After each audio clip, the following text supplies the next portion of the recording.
بسم الله إن الحمد لله نحمده ونستعينه ونستغفره ونعوذ بالله من شرور أنفسنا ومن سيئات أعمالنا من يهد الله فلا مضل له ومن يضلل فلا هادي له وأشهد أن لا إله إلا الله وأشهد أن محمدا عبده ورسوله يا أيها الذين اتقوا الله حق تقاته ولا تموتن إلا وأنتم مسلمون رب اشرح لي صدري ويسر لي أمري واحلل عقدة من لساني يفقه قولي.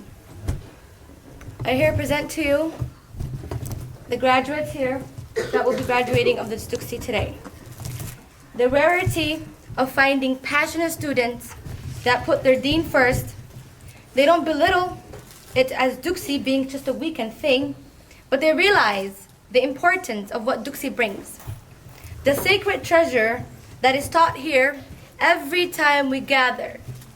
And the angels that witness this gathering and report it to Allah subhanahu wa ta'ala and says, Ya Allah, your servants are here gathering for your sake.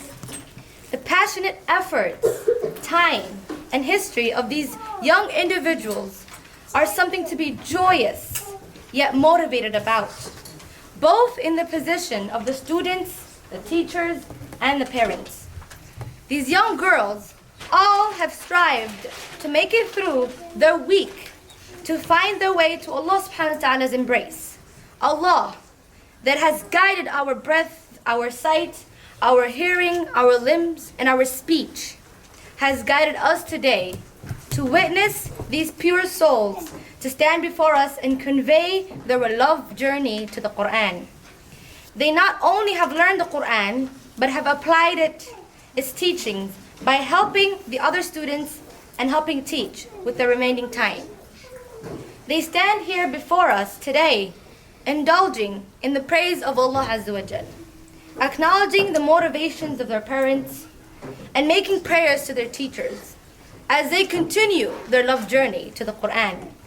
We pray that Allah subhanahu wa ta'ala guides us all to learn, to keep learning the Quran, to teach it, to implement it, and may I pray Allah subhanahu wa ta'ala to guide us all to the straight path. Assalamu alaikum.